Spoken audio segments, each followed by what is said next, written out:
होली का दिन होता है। एक लड़का अपनी पत्नी से फोन करके कहता है कि होली का समय है और मैं आज घर पर आ रहा हूँ। काफी समय हो गया तुमसे मिले हुए, इसलिए बहुत ही मन कर रहा है तुमसे मिलने के लिए। दोस्तों फिर क्या होता है, वो ट्रेन पकड़कर जैसे ही निकल जाता है, वो अपने घर पर पहुंचता है तो सबसे पहले मेडिकल स्टोर पर जाता है और शक्तिवर्धक दवाई लेता है। शक्तिवर्धक दवाई लेने के बाद दोस्तों अपनी पत्नी के पास पहुंचता है। पहुंचने के बाद दोस्तों फिर क्या होता है, पूरे दिन होली खेलता है। जैसे ही शाम का समय हो जाता है दोस्तों अपनी पत्नी के साथ एंटीमेट होता है, अपनी पत्नी के साथ संबंध बनाता है। जब तक गोली का असर रहता है, जब तक उसके साथ एंटीमेट होता रहता है, उसके साथ संबंध बनाता रहता है। लेकिन दोस्तों इसी के बीच में उसकी पत्नी के साथ एक ऐसा कांड हो जाता है जिसे आप सुनेंगे तो दंग और हैरान रह जाएंगे। दोस्तों सच्चाई को जानते हैं। नमस्कार, क्राइम स्टोरी में आपका स्वागत है। मैं अफसर सिद्दीकी। अगर आपने हमारे चैनल को सब्सक्राइब नहीं किया है तो सब्सक्राइब जरूर कर लें। दोस्तों ये सच्ची घटना की शुरुआत होती है राजस्थान के एक छोटे से गांव में। रहने वाला एक परिवार होता है जिसमें एक पति पत्नी के अलावा उनका एक बेटा होता है। बेटे का नाम दोस्तों रवि होता है। रवि की उम्र लगभग 15 साल की होती है। रवि जो होता है पढ़ने लिखने में काफी होशियार होता है। पिता का नाम राम कुमार मिश्रा होता है।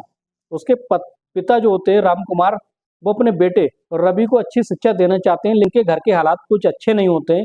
और उसके पिता जो होते हैं राम कुमार मेहनत मजदूरी करके अपने बेटे को पढ़ा रहे होते हैं।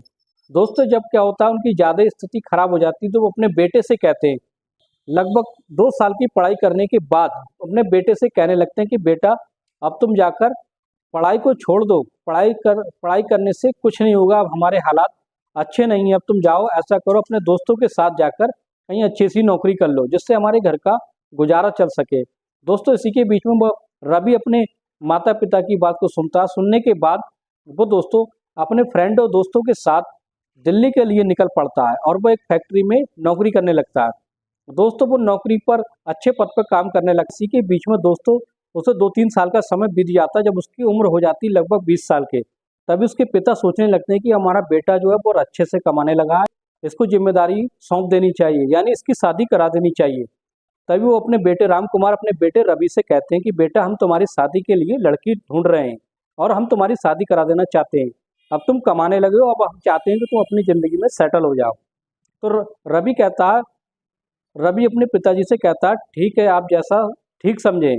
तभी क्या होता है दोस्तों, तभी वहीं के रहने वाली एक लड़की जो बेहद ही खूबसूरत होती है जिसका नाम रेखा होता है। तो रेखा की उम्र जो 18 साल की होती है और इसी तरीके से रेखा की शादी जो होती है वो रवि से करा दी जाती है। अब रवि और रेखा बहुत अच्छे से खुशी खुशी रहने लगते हैं। दोस्तों वो अपनी जिंदगी का निर्वाह बहुत अच्छे से करने लगते हैं और उसी के बीच में उनके बीच में अच्छे संबंध स्थापित हो जाते हैं। अब रवि और रेखा में इतना ज़्यादा प्रेम हो जाता है। दोस्तों फिर क्या होता है, धीरे धीरे समय बीतता जाता है। अब रवि जो होता है अपनी पत्नी को लेकर दिल्ली चला जाता है। अब दिल्ली में जब उनके बच्चा हो जाता है, बच्चा होने के बाद वो अपनी पत्नी को अपने माता पिता के यहाँ सौंप देता है, अपने माता पिता के यहाँ छोड़ जाता है, क्योंकि छोटे बच्चे को लेकर जाना वहाँ दिल्ली में संभव नहीं होता है, इसलिए वो अकेला दिल्ली में नौकरी करने लगता है। अब रवि अपने पत्नी से बात करता रहता है। इसी के बीच में जब रवि की जिम्मेदारी बढ़ जाती है, खर्चे बढ़ जाते हैं। अब रवि जो होता है पहले तो 3-3 महीने में घर पर आता था, अब वो 6 महीने के अंतराल पर घर पर आने लगता है। दोस्तों फिर क्या होता है, उसकी पत्नी रेखा जो होती है, जब ज़्यादा ही लंबा डिस्टेंस हो जाता है दोनों के बीच में, तो रेखा अपने पति से कहती है कि तुम काफ़ी लंबे समय में आते हो, इसलिए मुझे तुम्हारी बहुत याद आती है और तुमसे मिलने का मन करता है।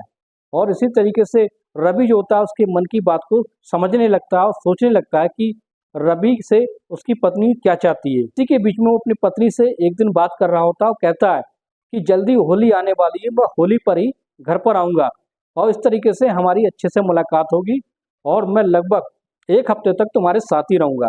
दोस्तों जैसे उसकी पत्नी रेखा ये बात सुनती है तो बहुत ही खुश होती है। रवि जो होता है मन ही मन में कुछ सोचने लगता है, कहता है कि मैं अपनी पत्नी से 6-6 महीने के बाद मिलने जा रहा हूँ, क्यों ना हो मैं अपनी पत्नी को संतुष्ट कर पाऊँ या ना कर पाऊँ। इसलिए वो सोचने लगता है कि मैं जाते समय पर एक ऐसी दवा का इस्तेमाल करूं, एक ऐसी शक्तिवर्धक दवाओं का इस्तेमाल कर लेता हूं जिससे मैं अपनी पत्नी को पूरी तरीके से संतुष्ट कर दूं और वो भी मुझसे खुश हो जाए।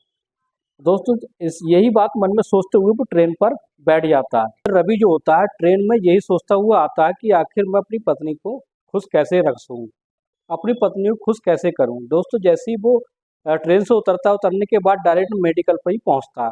मेडिकल पहुंचने के बाद दोस्तों वो एक ऐसी शक्तिवर्धक गोली लेता है। गोली लेने के बाद रवि जो होता है अपने पत्नी के पास जैसे ही पहुंचता है तो उसे पत्नी देखकर बहुत खुश हो जाती है। दोस्तों होली का दिन होता है, पूरे दिन वो होली खेलते हैं, मौज मस्ती करते हैं। उसके बाद जैसे ही रात का समय होता है, रवि जो होता है वो अपनी पत्नी रेखा से कुछ बातचीत करता है। बातचीत करने के बाद फिर उसके साथ इंटीमेट होता है, उसके साथ संबंध बनाता है। दोस्तों अब तो वो इतनी बुरी तरीके से संबंध बनाता है कि लगभग 2 से 3 घंटे का समय हो जाता है। उसकी पत्नी कहती है कि आखिर आज तुम्हें क्या हो गया है, कि कितने दिन के भूखे हो जो तुम मुझे इस तरीके से बिहेव कर रहे हो या इस तरीके से मेरे साथ कर रहे हो।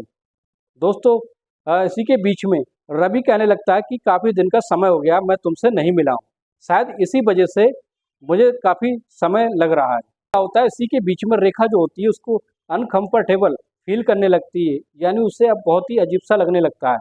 लेकिन वो अपने पति के जरिए कह भी नहीं पाती क्योंकि उसका पति काफ़ी दिनों के बाद घर आया होता है। तो रेखा जो होती है कुछ देर के बाद बेहोश हो जाती है। तो जैसे ही ये बात रवि देखता है तो रवि डर जाता है, परेशान हो जाता है और फिर तुरंत ही कपड़े पहनकर तुरंत ही कपड़े पहनता है। पहनने के बाद अपने माता पिता को बुलाकर लाता है और कहता है कि रेखा को पता नहीं क्या हो गया।